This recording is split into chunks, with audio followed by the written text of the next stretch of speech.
So we've heard a lot of talk about the potential for a universal basic income in Canada. Now, this idea takes many forms. One of the essential features would be that there would be a certain level of income that people would be guaranteed. If they were working, their wages would be topped up. And one of the ideas as well would be, if you're on welfare, it would remove the disincentive to get a job. We're joined now by Louis-Philippe Rochon. He's full professor of economics at Laurentian University. Thanks very much indeed for coming on, Professor. Just to frame this, you yourself say, I'm on the left side of things, but you echo what a lot of conservatives would say, that the best form of welfare, the best way to help somebody, is a job. So tell us one or two of your concerns with the idea of universal basic income. So I think you're misparaphrasing what I believe in. Look, I think that the objective, the goal of a UBI, I think is commendable. The idea that we come and we help those who need it the most. I think it's the great failure of our societies that we have not been able to provide for a great percentage of our society. So that on that front, I clearly am. I don't agree with the right. But my objection to a UBI, and I want to qualify that. I think it's just a second best solution. That's how I would qualify it. I think it's great, the idea.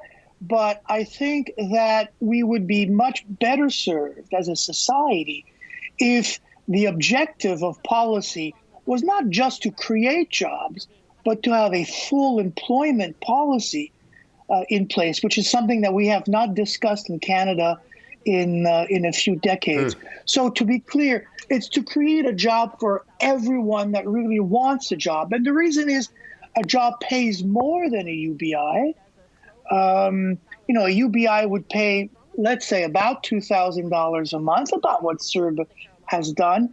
But I don't think that that's enough. And I do think that a job provides a sense of contributing to society.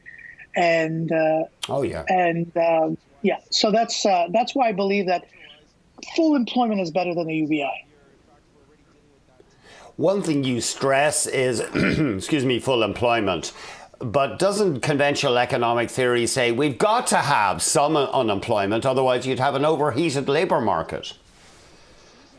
Well, recent research has shown, and the Bank for International Settlements, and a lot of that, even Jerome Powell last week, the governor of the Federal Reserve, one of the big mysteries now in macroeconomics is sort of this disconnect between labor markets and inflation.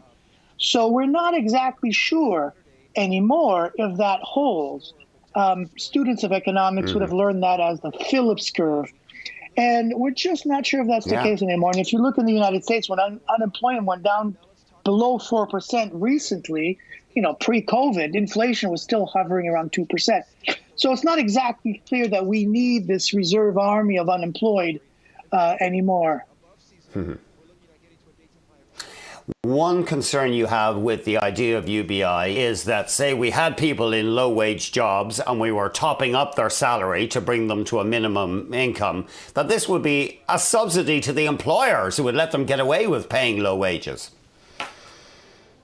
Yes, exactly. I mean, that is certainly a possibility. Why would an employer pay you, say, a living wage or a decent wage, above minimum wage, of course, when they know that if you're getting paid $14 an hour in Ontario and that comes under the UBI level, then the employer essentially is getting a subsidy since he can pay his workers less, knowing that the state would come in and pay more. Absolutely. Just on minimum wages, and I just want to make a devil's advocate question to you. Say we jacked up the minimum wage massively to, say, $20 an hour or $25 an hour. It would cause enormous unemployment, of course. But would it force employers to use their workers more productively, to invest in their training and their technology? Would it ultimately help this problem of low worker productivity in this country? Yeah, let me correct what you said. You said it would, of course, cause unemployment. That is certainly not the case. You know, I think that this is a misconception. You have a sort of a microeconomic idea.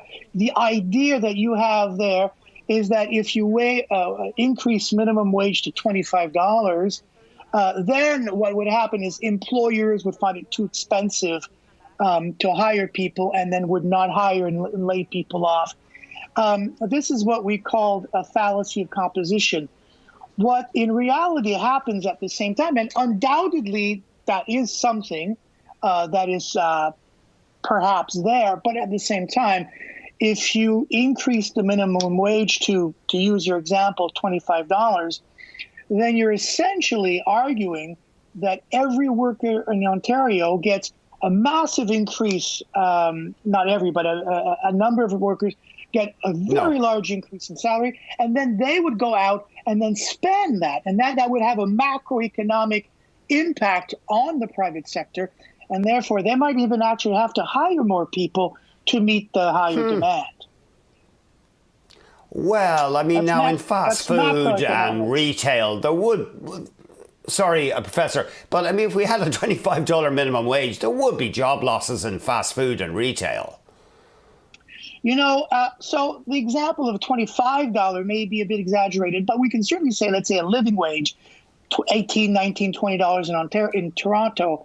So let's say it does go there, and I'm sure there are going to be some sectors that may not do as well, but you can imagine all that extra income and all that extra spending has to go somewhere. And so there might be some, refocusing and reshifting around, but I think the net effect is difficult to predict, but I would expect the net effect to be good. And when the minimum wage did go up in Ontario, it didn't lead to job losses.